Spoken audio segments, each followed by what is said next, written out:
Tardes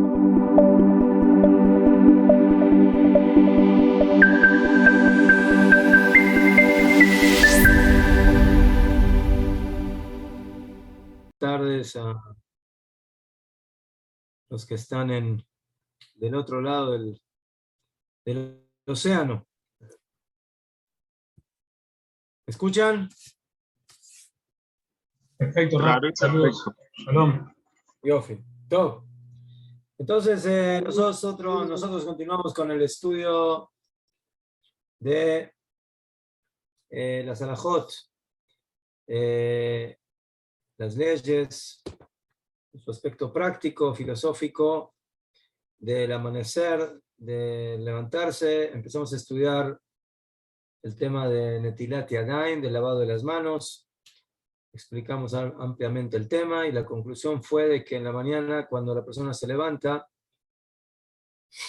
debe tomar su keli, su natlá, su utensilio en su mano derecha, entregarla a su mano izquierda y ahí empezar básicamente los lavados, intercalando 3 veces derecha, izquierda y derecha, izquierda.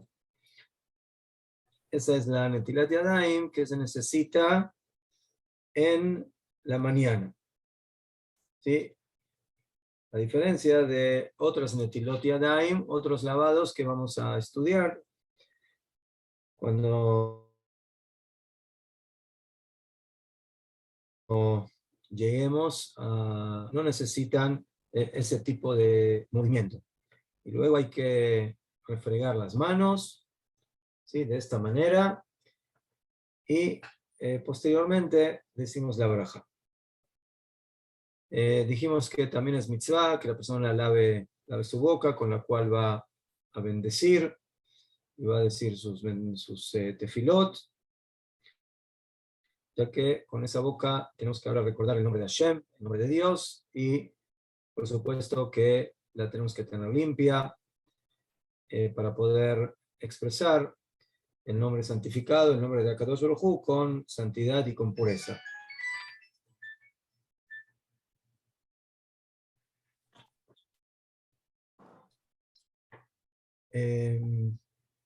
Muy bien.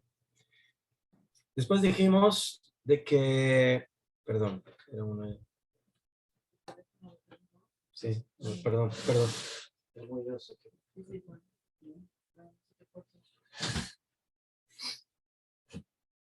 Por cuanto que la kavaná, la intención del corazón es muy importante en el cumplimiento de las mitzvot, entonces dijimos de que corresponde que la persona piense en el momento de la netilá, que por medio de ese lavado él básicamente se está preparando ya al amanecer para su servicio a Hashem, como el sacerdote que lavaba sus manos en el Bet HaMikdash. Y de esa manera tenemos una analogía y una comparación entre lo que es nuestro comportamiento diario, comparándolo con el comportamiento del Cohen como un servidor de Hashem. Además de eso, dijimos que la persona después de su Netilat Yadayim necesita generalmente hacer sus necesidades, vestirse y demás, y por eso, a pesar de que en un principio siempre la bendición de una mitzvah, de un precepto, se hace en el momento del cumplimiento de la mitzvah.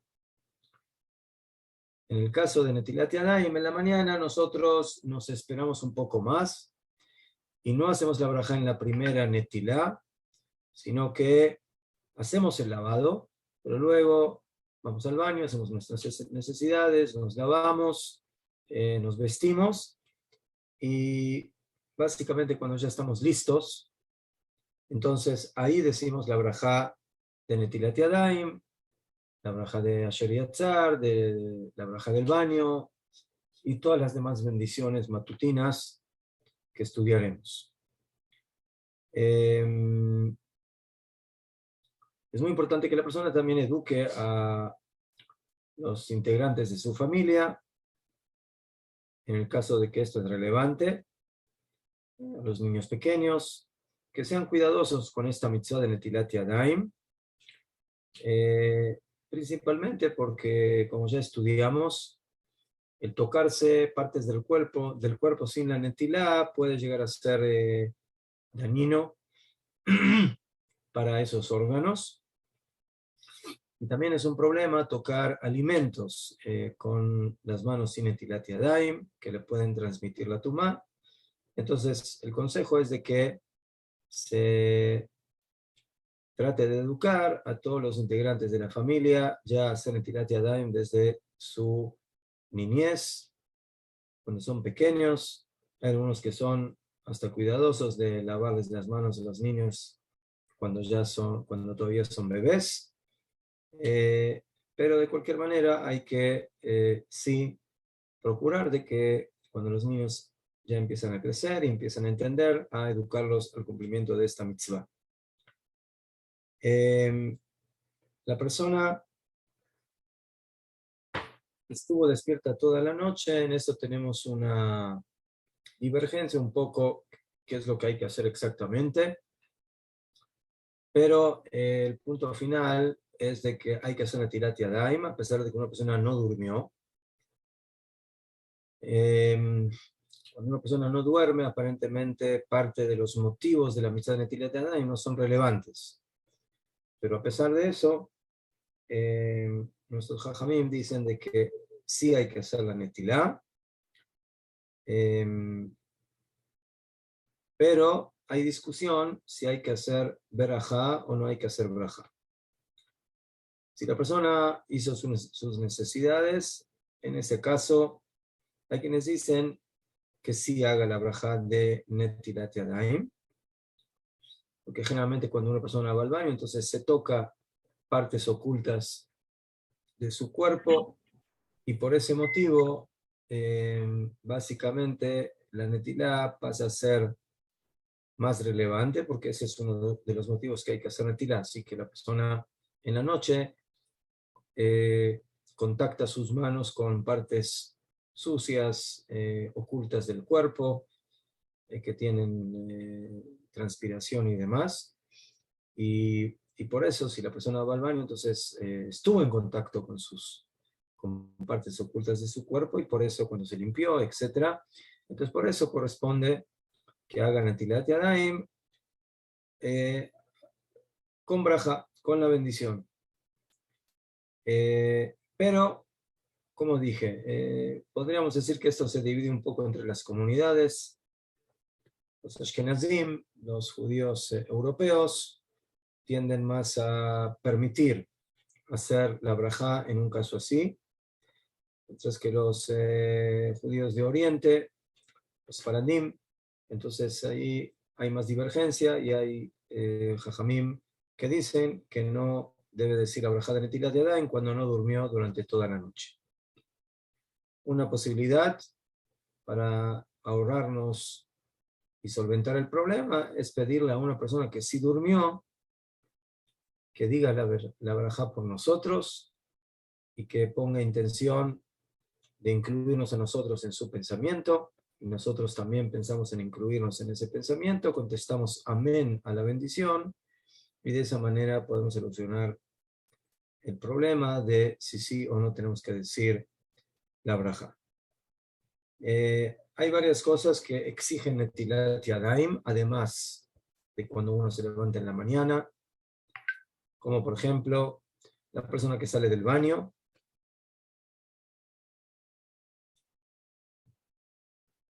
No importa si fue o no a hacer sus necesidades. El baño se considera un lugar donde hay tumá, donde hay impureza, por el hecho de que la persona allí hace sus necesidades fisiológicas, y por eso una persona que entra en el baño, entonces cuando sale debe lavar sus manos. En este caso, cuando hablamos de lavar las manos, en un principio no nos referimos a lo que dijimos antes, ¿sí? de tomar un utensilio y intercalar el lavado 3 veces, derecha, izquierda, No, eso como dije antes, solamente es relevante en la netilá matutina, cuando nos levantamos en la mañana, para quitar el ruach ra, para quitar el espíritu o la energía negativa que se acumuló durante la noche o que se adhirió a nosotros durante la noche cuando dormimos. Pero en estas cosas que vamos a enumerar ahora, no es necesario, suficiente con que la persona lave sus manos de manera normal, abriendo la canilla y poniendo sus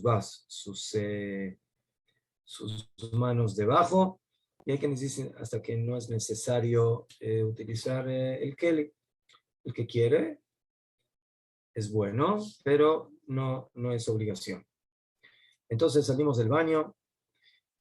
Cuando salimos de la bañera, en el lugar donde uno se baña, se asea, la persona que corta sus uñas, la persona que toca sus zapatos, se quita los zapatos, se pone los zapatos, la persona que toca sus pies, que son generalmente lugares ocultos del cuerpo, la persona que rasca su cabeza, sus pelos, la persona que entra en un cementerio o va entre personas fallecidas, la persona que toca a un muerto, la persona que mantuvo una relación íntima entre el hombre y la mujer, y la persona que toca en su cuerpo, en los lugares que generalmente están ocultos, ¿sí? Que no están cubiertos, que están generalmente cubiertos de ropa. Entonces, en esos lugares, en todos estos casos, después de haber hecho algo así, la persona debe lavar sus manos. Acotamos algo respecto a los lugares no donde hacemos las necesidades fisiológicas, que lo llamamos el baño, sino el lugar donde nos bañamos, o sea, no sé, la ducha o el lugar. Entonces, en hebreo esto tiene dos nombres. El baño donde hacemos nuestras necesidades se llama Beit HaKiseh, la casa del asiento, donde uno se sienta para hacer sus necesidades. Y el lugar donde uno se asea, se baña, se lava, se llama Beit Merchatz. Sí, Rejitzá es lavarse, la casa de donde uno se lava. Hoy en día, por lo menos aquí en Israel, muchas veces estas dos cosas están en la misma habitación, o sea, en el mismo lugar. Tenemos el baño donde se hacen las necesidades y también tenemos el lugar donde nos bañamos. Pero hay casos en los cuales no, están separados. Hay una pequeña habitación para el baño y hay una pequeña habitación para el lugar donde uno se asea y se baña. En el caso de que esa es la situación y el lugar donde uno se baña no está conectado y no está en el mismo lugar que el lugar donde uno hace sus necesidades fisiológicas, entonces los poskim dicen de que en ese lugar básicamente no hay tumá, no existe impureza y uno puede hacerse netilat yadayim, ¿sí? Hasta tal punto que hay quienes dicen que podría también lavarse las manos, decir la brajá. Pero en ese aspecto somos un poco más estrictos y por eso en lo que llamamos el Heder Ambati, el lugar donde uno se baña, si no hay, a pesar de que no haya baño, la halajá es de que la persona se puede hacer ahí su netilá, lavarse, pero la braja que la diga afuera. Que a pesar de que sea un lugar totalmente limpio, aseado, pero de cualquier manera, como la persona ahí está muchas veces sin su ropa, está desnudo y demás cuando se va a bañar, entonces por ese motivo tenemos que cuidarnos de no decir ahí la braja.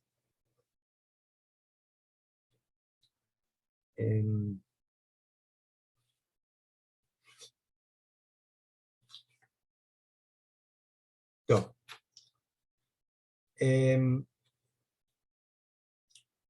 Otro tema que tiene que ver con esto, para ir sellando esta sarajot, es que la persona en el momento de la tefilá, en el momento de decir berajot, estudiar Torah, también en el momento de comer, debe tener cuidado de no tocar lugares ocultos del cuerpo, que, como dijeron nuestros sabios, llegan a tener transpiración. ¿Por qué? Porque si la persona hace eso, entonces va a tener que lavarse las manos.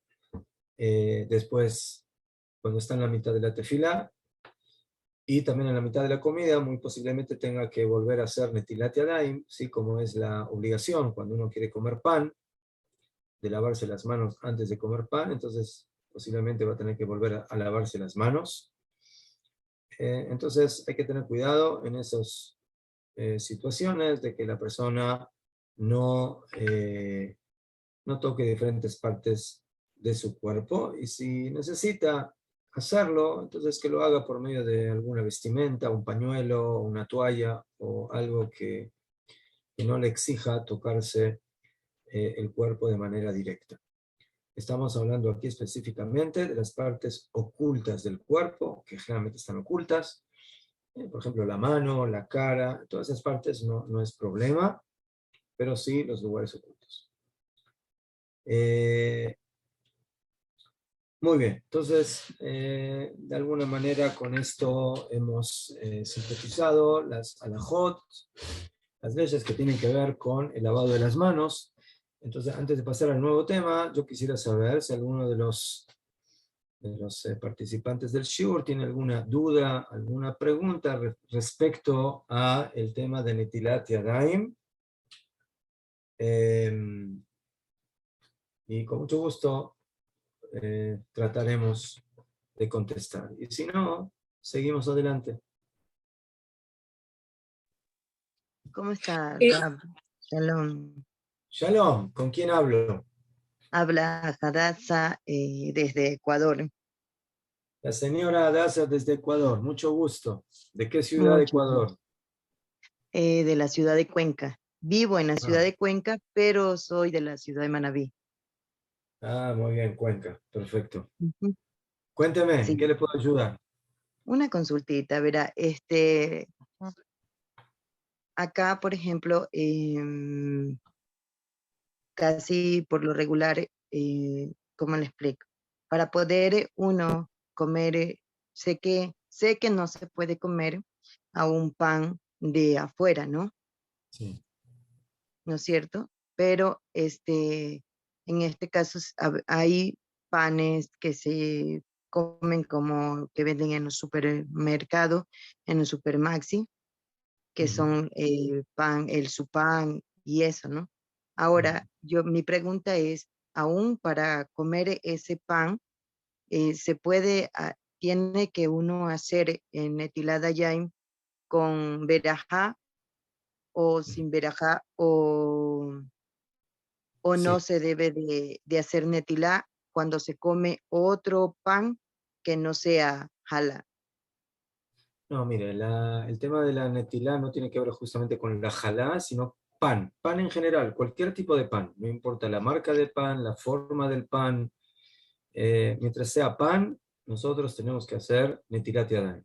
Sí, estamos hablando, a pesar que estamos entrando en otro tema, pero bueno, le contesto a su pregunta. Em, el pan como pan, ¿sí? Sin entrar ahora en los detalles, cómo se Okay. define lo que es pan, con qué ingredientes, si es pan normal o si es pan dulce, ¿sí? Eso ya es otro tema, pero en forma general el pan normal nosotros utilizamos en las comidas. Para cualquier pan, de trigo, de cebada, centeno, espelta, eh, y se me fue uno, son 5 cereales, tenemos que hacer metilat yadayim y lavarnos, decir la brajá correspondiente y después decir la brajá de amotzi, la brajá del pan. ¿Okay? Okay. Eso es por supuesto con la condición de que, bueno, el pan tiene que ser un pan kosher, o por lo menos que se sepa de que no Claro, tiene sí. ingredientes problemáticos, porque en forma general no es correcto y no se debe decir una brajá alimenticia por un alimento que no es kosher o que quizás hay dudas de su kashrut. Entonces en eso hay que tener cuidado. Pero si vamos al tema específico del pan, cualquier pan se dice netilat yadayim. Estamos hablando aquí pan de esos cereales, y no estoy hablando aquí de pan de maíz, de tortilla o de otros tipos de panes que se comen en diferentes países del mundo, pero que si son de otros cereales, no sé, pan de arroz, pan de maíz, pan de frijol, no sé, ese tipo de harinas no es hamotzi, porque a pesar de que tenga forma de pan, sobre eso Jajamim no fijaron la mitzvah de Netilat Yadayim y tampoco la bendición de hamotzi. ¿Está bien? Muy bien, ¿alguna otra duda? Shalom Rab, yo tenía una consulta. Sí. Por ejemplo, cuando hacemos la bendición al despertar del Netilat Yadayim, nosotros todavía al permanecer impuros solamente nos mojamos hasta los nudillos de los dedos o también las manos y pasamos al baño, hacemos la bendición después de utilizar el baño. Mi consulta era, si nosotros estamos impuros aún, ¿y por qué entonces al despertar hacemos la bendición del Modéani? Muy buena pregunta. Explico la pregunta. La señora Sobeida tiene una pregunta. Nosotros, cuando nos levantamos, abrimos los ojos. Lo primero que hacemos es decir la tefilá o el reconocimiento de Modé Ani Lefaneja. Te agradezco yo frente a ti. Melech Hay Bekayam, Rey, vivo, presente. Shehezarta Benishmati, que me has regresado mi alma. Eso lo decimos antes de cualquier otra cosa. Antes de Netilat Yadayim, muy bien. Después hacemos Netilat Yadayim. Y como ya explicamos, hoy en día, como generalmente después de esa Netilá necesitamos ir a hacer nuestras necesidades fisiológicas, entonces la Netilá la hicimos, pero todavía sin brajá, vamos al baño, nos vestimos y luego al final volvemos a hacer una segunda Netilá y ahí sí decimos la brajá. Entonces pregunta la señora Sobeida, ¿cómo podemos decir las palabras Modéani cuando todavía no hemos lavado nuestras manos? Estamos aparentemente impuros. Y la respuesta es la siguiente.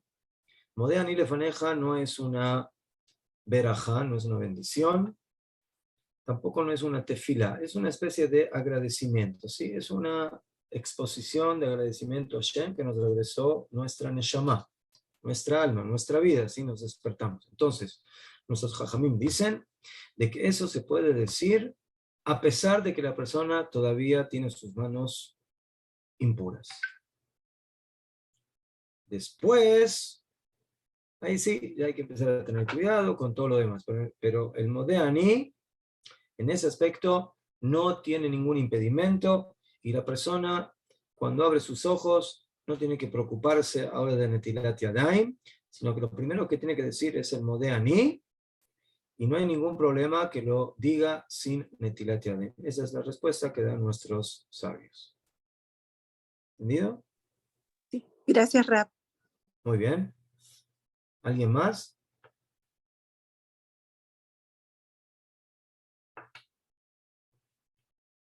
Bueno, entonces, continuamos. El próximo tema es el tema de la vestimenta. Sí, la persona en la mañana, luego de lavarse, básicamente, y hacer sus necesidades, se viste. Entonces, vamos a estudiar un poquitito algunos reglamentos que tienen que ver con el tema de la vestimenta. Y vamos a ver que también ahí tenemos algunas alajot, algunas reglas que debemos cumplir. Pero como siempre, antes de empezar con el tema alágico, vamos a tratar de analizar este punto un poco a nivel más profundo, filosófico, y darle un poco de profundidad a lo que vamos a estudiar. El rey David nos dice en el Salmo, Shiviti Hashem lenegdi tamid. O sea, yo tengo presente a Hashem frente a mí siempre, que mi mini val emot, porque de mi derecha, de mi diestra, no se apartará. O sea, David Amelech es una persona que podemos decir que constantemente tiene clara la presencia de Hashem. ¿Y eso qué significa? Que el rey David, a pesar de que es una persona muy ocupada y un hombre que tiene sobre sí mismo la responsabilidad de dirigir a todo un pueblo y todo lo que eso implica, dice que él no aparta su pensamiento del Todopoderoso como su propia derecha, así como su derecha, su mano es algo que ciertamente una persona lo tiene presente y nunca se aparta de él. De la misma manera, la presencia de Hashem frente a David Amelech, frente al rey David, es algo claro y contundente que nunca se olvida. Tenemos que entender que dicen nuestros sabios que cuando nosotros estamos en nuestra casa y hacemos todo lo que son nuestros quehaceres y nos sentamos y estamos en movimiento y tenemos actividades, no es lo mismo cuando una persona está sola en su casa como cuando una persona está frente a un hombre importante. Cuando uno está frente a un ministro, a un rey, la forma de cómo uno actúa, sin ninguna duda, que en la casa es mucho más abierta, mucho más tranquila, sin sentir alguna presión de cómo es posible de que me estén viendo o cómo se me ve en tal actitud, en tal comportamiento.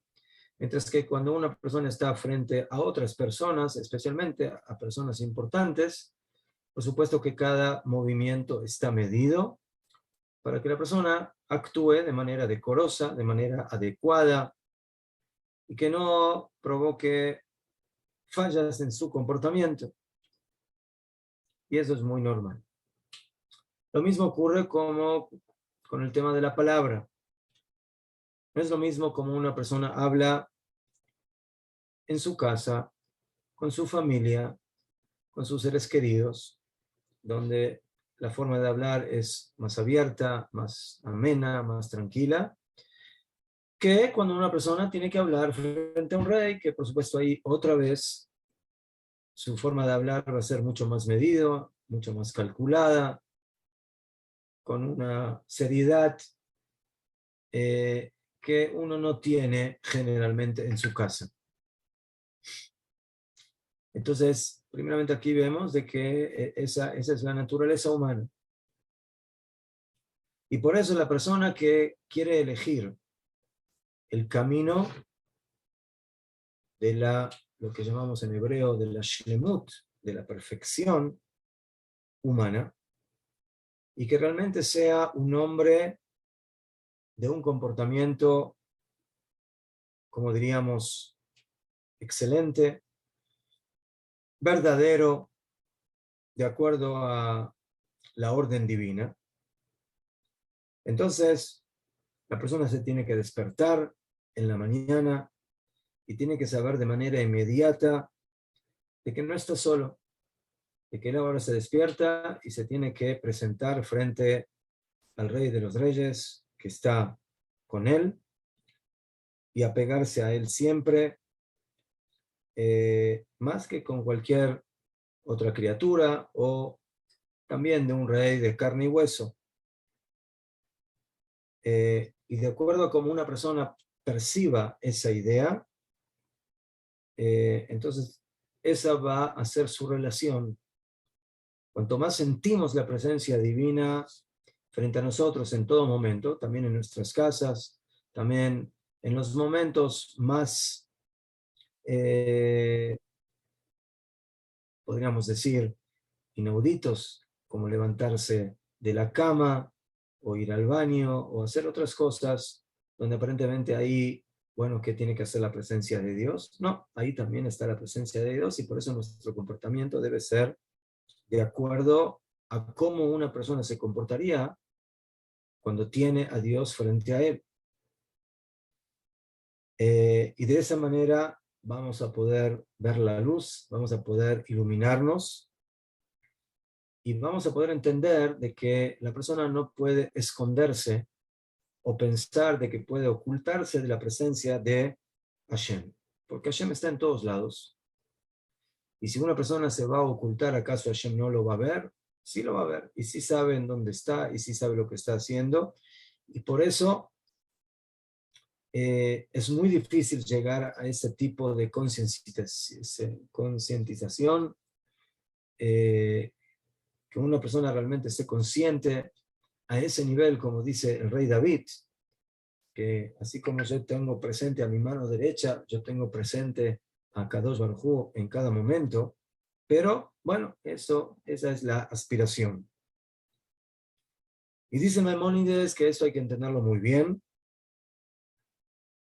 y hay que saber que cuando las personas que buscan esa perfección, esa elevación, llegaron a esos niveles de temor, de sometimiento frente a Shem, entonces eso también les provoca una vergüenza en su movimiento, un recato en su comportamiento, de actuar frente a Dios como corresponde en todo lo que nosotros hacemos. También en forma de la vestimenta, cómo nos vestimos, de qué manera. Sabe que uno, otra vez, podría pensar, bueno, el vestirse es algo tan trivial, tan personal, ¿qué podemos aprender aquí o qué tenemos que hacer aquí para básicamente continuar nuestro apego a Kadosh Baruj Hu en esos momentos? Entonces, tenemos que saber que ahí también tenemos que encontrar la manera de cómo cuidar los reglamentos que vamos a estudiar, que nos van a permitir cumplir con la voluntad de Hashem también en estas cosas. Si ese es el enfoque, entonces las alajot que tienen que ver con la vestimenta no se transformarán en algo inaudito o en algo raro o en algo difícil de entender. Si yo pienso que Dios está solamente en la sinagoga, entonces realmente es inaudito que me empiecen a decir cómo me tengo que vestir o cómo no me tengo que vestir y qué tengo que descubrir y cómo lo tengo que cubrir, etc. Mejor, si Dios está solamente en la sinagoga, entonces en el único lugar donde lo encuentro es ahí y se acabó el problema y no hay nada más.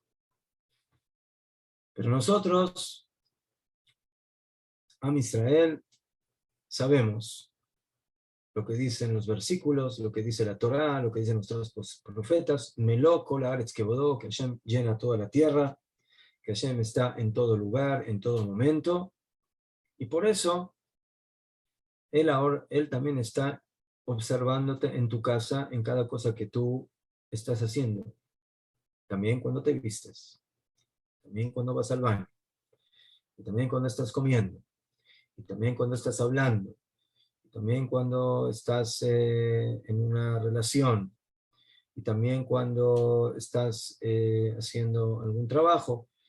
Aunque todo eso lo haces en tu casa, ahí está la presencia de Akadosh Baruj Hu. Por eso tenemos que aprender cómo actuar de manera idónea y adecuada para hacer todas esas cosas como Dios manda, como es básicamente la obligación. Y por eso dice el Maimónides, la persona que busca, que elige la shlemut, la perfección humana, y que sea un hombre de Dios de verdad, tiene que despertarse en la mañana y tiene que saber de que el rey, el gran rey, el todopoderoso, que está sobre él y que se apega con él siempre, él es más grande que todos los reyes de carne y hueso. Esa es básicamente la premisa general de todo este tema que vamos a ver.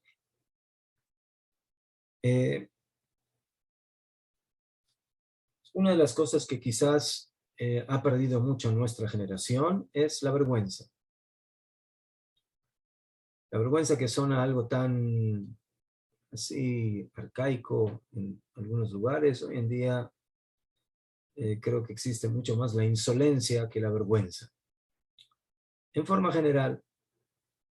Y eso, por supuesto, es algo que entristece, pero bueno, eso es un poco lo que sucede en nuestros días. Nuestros sabios dicen que esa es una de las señales antes de la venida del Mashiach. ¿Sí? Antes de la venida del Mashiach, del Mesías, de Am Israel, la generación se va a volver más insolente. Quizás en alguna ocasión hablemos del tema, por qué eso tiene que suceder así, pero esa es la realidad. Entonces, ¿qué significa la vergüenza? La bushá. Ser vergonzoso, dicen Jajamim, es una de las cualidades con las que se condecoró al pueblo de Israel. Nuestros sabios dicen de que el pueblo de Israel tiene 3 cualidades especiales. ¿Cuáles son? Baishanim, son vergonzosos. Son Rahmanim, son compasivos. Y son Gomlei Hasadim, y son bondadosos.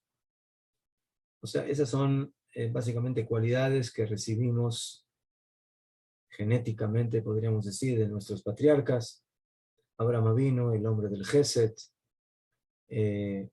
Yitzhak Avinu, el patriarca Yitzhak, que de él aprendemos el temor y la vergüenza, y el Rahamim, la compasión que le aprendemos de Jacob Avinu, de nuestro patriarca Jacob. De cualquier manera, esas son cualidades con las que básicamente se corona al pueblo de Israel. Y por eso hay que aplicarlas.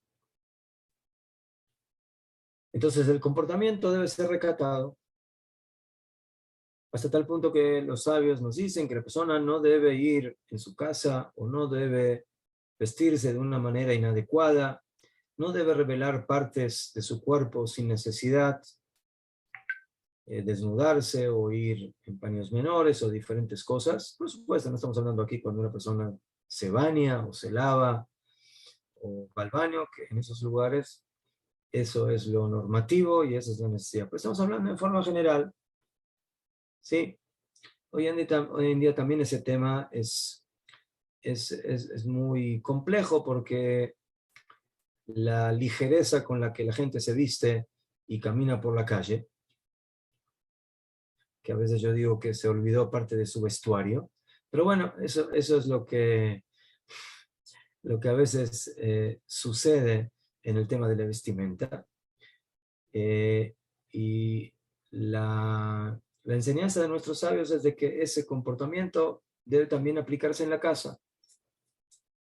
Por supuesto, no estamos diciendo que la persona tiene que estar vestido en la casa exactamente como está vestido en la calle, pero sí estar vestido de una manera decorosa. Y por eso nuestros sabios nos enseñan que en base a cómo la gente se veste, antes tenía otro sistema de vestimentas. ¿Sí? Por ejemplo, utilizaban batas y unas batas largas, y cuando se quitaban las batas básicamente quedaban totalmente desnudos. Entonces, los sabios dicen que cuando una persona se quita esa bata, entonces que tenga cuidado de quitársela de tal manera de que su cuerpo no se quede desnudo totalmente, sino que esté de alguna manera cubierto, especialmente en sus órganos íntimos. Entonces, sin entrar en detalles, la persona tiene que tratar de tener cuidado, de tener un comportamiento decoroso, o lo que nosotros llamamos tzniut, ¿sí? Que es un comportamiento de recato, y que una de las maneras de cómo manifestar ese recato es en la forma como una persona se viste, se desviste, y hacerlo de una manera cuidadosa y decorosa. Y el motivo es por lo que dijimos, que la persona no puede decir, bueno, yo estoy aquí solo y hago lo que se me da la gana. No, a pesar de que estés en tu habitación, escondido detrás de una puerta, dentro de un armario, no importa en dónde estés, ahí está presente el Todopoderoso, porque Hashem llena toda la tierra y Él te observa. Entonces ten cuidado también en cómo tú te vistes, en cómo tú te desvistes, para que todo eso sea hecho de la manera adecuada y de una manera decorosa, por supuesto, hombres y mujeres, cada uno de acuerdo a su tipo de vestimenta, de acuerdo a su forma de ser.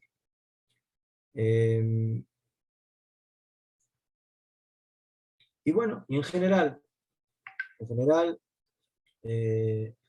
a pesar de que este tema muchas veces es más relevante en las señoras o en las señoritas, que llama más la atención en el tema de su vestimenta, y por eso tenemos reglas también en estas cosas, en estas formas de actuar. Pero eso no quita que también los hombres también tienen que tener una base de recato, de cómo vestirse y ir de una manera adecuada. Muy bien.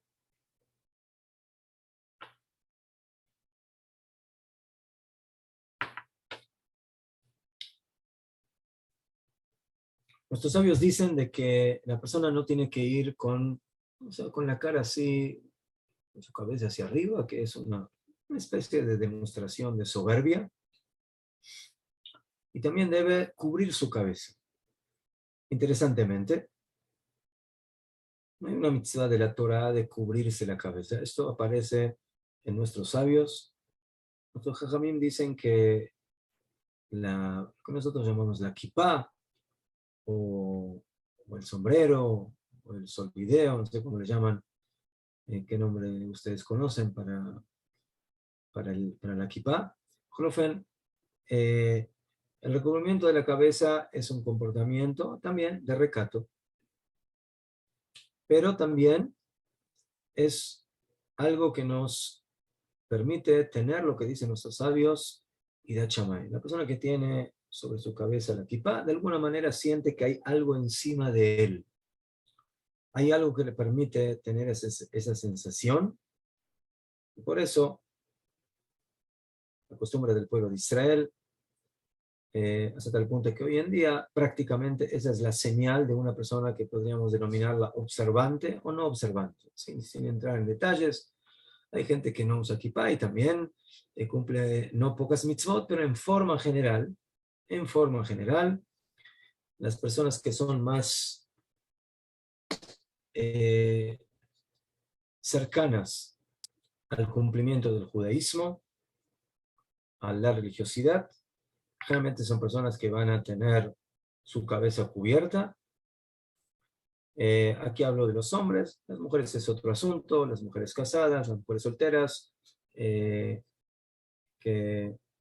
básicamente es otro tema, pero que también tiene que ver con el recato, especialmente en lo que se refiere a las mujeres casadas.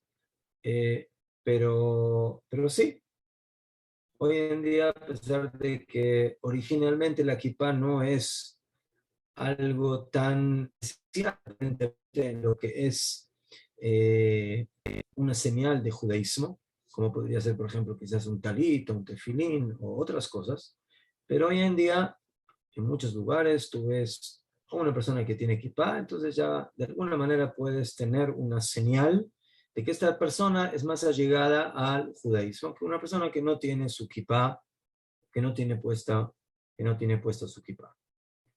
Y por eso las personas religiosas constantemente tienen su kippah y caminan con ellas en todos lados. Y por supuesto que cuando uno entra en una sinagoga o en un lugar santificado, sin ninguna duda que ahí tiene que ponerse kippah. La costumbre es que también una persona gentil, generalmente que entra en una sinagoga, se le pide que se cubra la cabeza, también por respeto, a pesar de que cuando van no tiene ninguna obligación como gentil, pero de lo que yo recuerdo eso es lo que se acostumbraba. Entonces, todo esto que estamos viendo son signos del tema del recato, de la vergüenza, del comportamiento a nivel de nuestra vestimenta. Otro punto, antes de ir finalizando, es también el tema de la limpieza. La limpieza de la vestimenta, o sea, no solamente la vestimenta corporal, sino de nuestra vestimenta. El Talmud dice que un Talmid Jajam, que un sabio de la Torá, en el cual encontramos alguna mancha en su ropa, mancha de aceite o algo que se le ensució, merece pena capital. Por supuesto, no es pena capital frente a una corte, sino que es una expresión de la gravedad de lo que eso significa. Un Talmid Jajam tiene que ser un ejemplo de aseo, de limpieza, de orden, y por eso él tiene que tener su vestimenta limpia. No solamente su mente tiene que estar limpia y sus conocimientos tienen que estar limpios, sino también su vestimenta. Cómo se ve hacia afuera. ¿Por qué? Primeramente, porque la limpieza es algo importante. Y segundo, porque cómo esto se ve frente a la gente. Las personas ven a una persona, a un individuo, que se hace llamar a sí mismo o que lo llaman sabio de la Torá. Y esta persona realmente es un conocedor, un sabio de nuestros mandamientos, de nuestra Torá, de nuestras mitzvot. Entonces, ¿cómo puede ser de que su indumentaria repugna, que su forma de verse no es la adecuada, que es algo que contradice básicamente todo lo que es esa personalidad? Entonces, lo que está logrando una persona de ese nivel es exactamente lo opuesto a lo que es el amor a la Torá, porque la gente va a decir que si esto es lo que representa la Torá, gente que no sabe estar limpia, que no sabe estar aseada, que no tiene su vestimenta como corresponde, entonces eso no va a provocar una reacción negativa en contra de la Torá. Los Talmidei Jajamim son representantes de la Torá. Ellos enseñan la Torá, ellos son los que nos dan las pautas y nos enseñan todos los reglamentos que tenemos en nuestra Torá, y por lo tanto, también a nivel de su vestimenta, el Talmid Jajam tiene que ser muy cuidadoso. Por supuesto que tiene que ser cuidadoso también en su comportamiento, en su forma de hablar, en su forma de actuar, porque todos los movimientos de un Talmid Jajam son y tienen que ser ejemplares. Pero la gran novedad que tenemos aquí es de que también en su vestimenta, a pesar que podríamos decir, bueno, la vestimenta es algo superficial, es algo externo, no es algo tan relevante. No, sí es relevante. Y de ahí podemos aprender también nosotros de que tenemos que tener cuidado. Y cuanto más allegados a la Torah estamos y más allegados a nuestros preceptos, también en eso tenemos que estar más cuidadosos, porque tenemos que demostrar nuestra representación. Si nosotros queremos ser representantes de lo que es la Torá, de lo que son las mitzvot, de lo que es el servicio y el apego a Hashem, entonces tenemos que tener también una presencia decorosa, adecuada, como corresponde, que implica, por supuesto, la calidad de la vestimenta en su limpieza. No estamos hablando aquí de ropa, de tipo de ropa, estamos hablando del aseo, de la limpieza, por supuesto, personal, corporal y también. Muy bien. Y esta es una alhaja, que es el prototipo con lo que vamos a terminar hoy. De que en el judaísmo no solamente es importante la parte espiritual. La parte espiritual es esencial, pero también la parte física, la parte material. Uno podría pensar, bueno, ¿qué le importa a la halajá o a los sabios si uno tiene ropa limpia, ropa sucia, o si está aseado o no está aseado? No, sí es muy importante, porque nosotros buscamos la perfección y el equilibrio entre el mundo físico y el mundo material.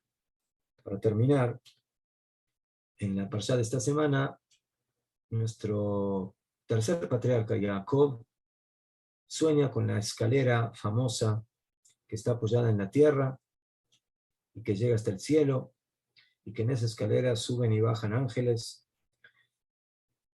Entonces Jacob vino, si ustedes se fijan, sueña no con una escalera que está volando por los aires, ¿sí? O como las brujas que vuelan por los aires, por lo menos así está en las películas, sino que Abraham vino, está apoyado bien en la tierra, pero llega hasta el cielo. Esa es la característica de Israel. Israel es el pueblo que sabe conectarse con el cielo, pero siempre está con los pies en la tierra. ¿Por qué? Porque ese es el trabajo de la doble dimensión. Nosotros no somos ángeles que estamos en los cielos o que vivimos desconectados del mundo terrenal. Nosotros, por otro lado, no somos animales, que lo único que nos interesa es lo terrenal. Somos seres humanos que tenemos neshama. Tenemos alma y cuerpo, y por eso tenemos que trabajar y básicamente conectar estos dos mundos para que lleguen a su equilibrio ideal que nos enseña la Torá y nuestros jajamim, y de esa manera lograremos llegar a los ideales del comportamiento, de cómo debemos actuar constantemente. Por eso es tan importante también estudiar estos puntos. La próxima semana, con la ayuda del Todopoderoso, vamos a seguir con este tema y vamos a estudiar un poquitito unas alajot que tienen que ver con el tema de la derecha y de la izquierda, donde encontramos también alajot de que en la vestimenta se antecede la derecha, la izquierda, y cuando uno se ata, primero la izquierda y luego la derecha. Entonces vamos a tratar de también, tenemos cosas interesantes que profundizar en ese tema, pero por ahora nos despedimos. Les deseo a todos muy buenas noches, buenas tardes, buenos días, que tengamos todos una muy buena semana. Shalom, shalom. Hasta luego. Shalom, Rab. Muchas gracias. Shalom, Rab. Gracias.